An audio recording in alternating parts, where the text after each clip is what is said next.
So there are apparently rumors from Nintendo about a next generation console coming in late 2024, which got me thinking about all the things I would love for them to fix or do differently.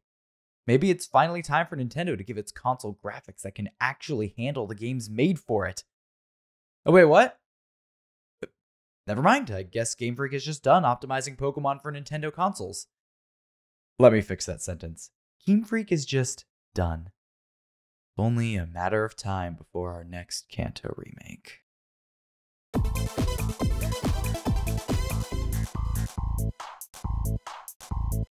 I still want better graphics, Nintendo! In the world of Pokemon, you can collect hundreds of unique species and explore various new and different regions.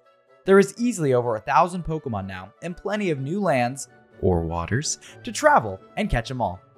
Paldea, Hisui, Galar, and Alola have been the last 4 regions that Game Freak has given us, all with unique Pokemon to go with. I'll be upfront, I've been keeping up with Pokemon, but I've only actually finished up to Sun and Moon, as the Switch titles seem to be lacking a lot of mechanics that made their predecessors enjoyable. God forbid anyone spent $60 on this! I actually enjoyed Sun and Moon, and I'm not averse to new content, but I'm not the only one who feels like Nintendo is putting a remoraid up to Game Freak's head and demand that every year has a new mainline Pokemon game, which leads to, let's say, lack of creativity, Dynamax, and some issues. So Game Freak lies awake at night, staring at the ceiling, wondering what it will bring to the table this year. There's so many Pokemon to animate now, and environments to be made. Only things could just be easier. But that's it! We won't use a national Pokedex! Okay, fine. Oh, we'll let Nintendo go with a different game studio and their anime chibi gacha game art style. Brother, this guy stinks! Okay. How would you like to see a new and improved Kanto region? Woo! Yeah, baby! That's what I've been waiting for. That's what it's all about. Woo! There isn't any actual news that hints of another Kanto remake. Yet. But before anyone says I've jumped the gun, let's look at the logistics.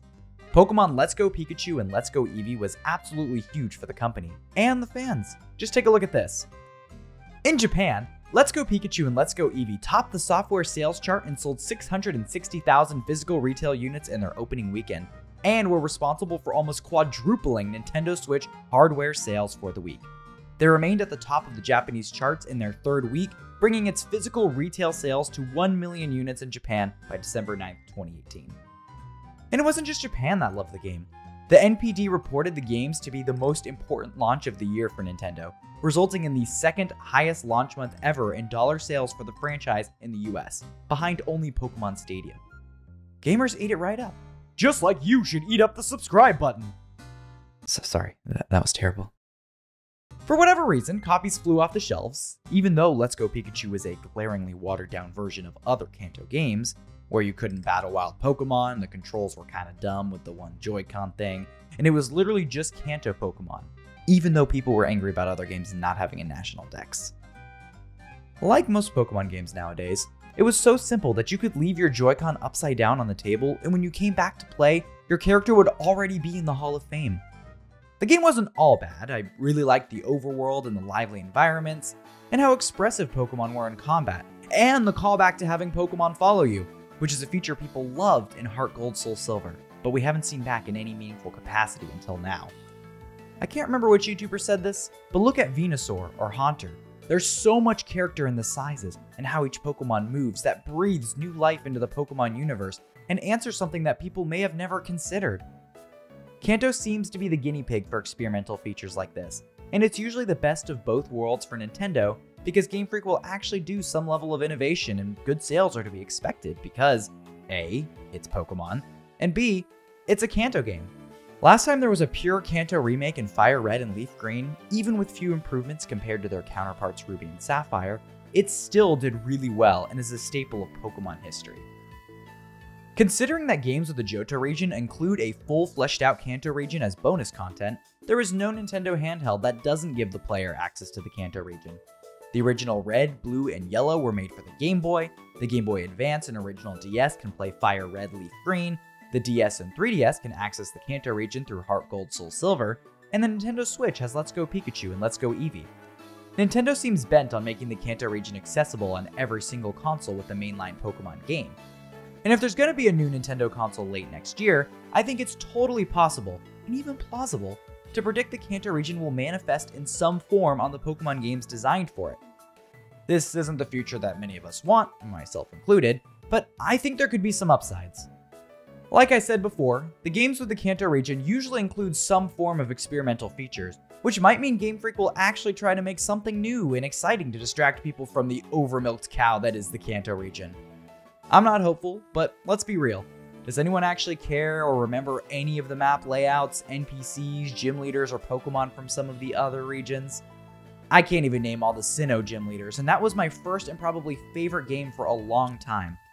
The Kanto region has nostalgia and recognizability on its side, and Nintendo and Game Freak will absolutely resurrect it as long as they need a quick buck.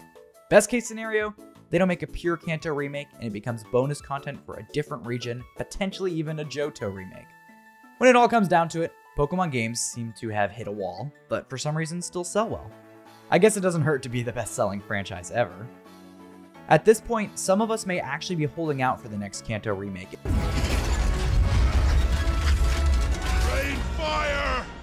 But sire, wallets. Just do it! In hopes that it will force Game Freak to do something different and potentially better than the empty, oversimplified, glitchy nonsense they've been churning out for a while now.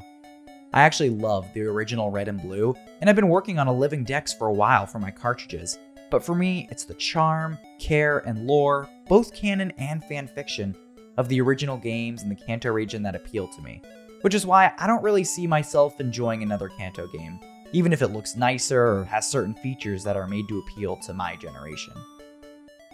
Unlike most people who tout Pokemon's legacy through nostalgia, I actually appreciate the older titles for what they accomplished, and even though more people my age would pick the nicer looking game, I like to evaluate how the game was able to utilize the resources available to make an enjoyable and transformative experience.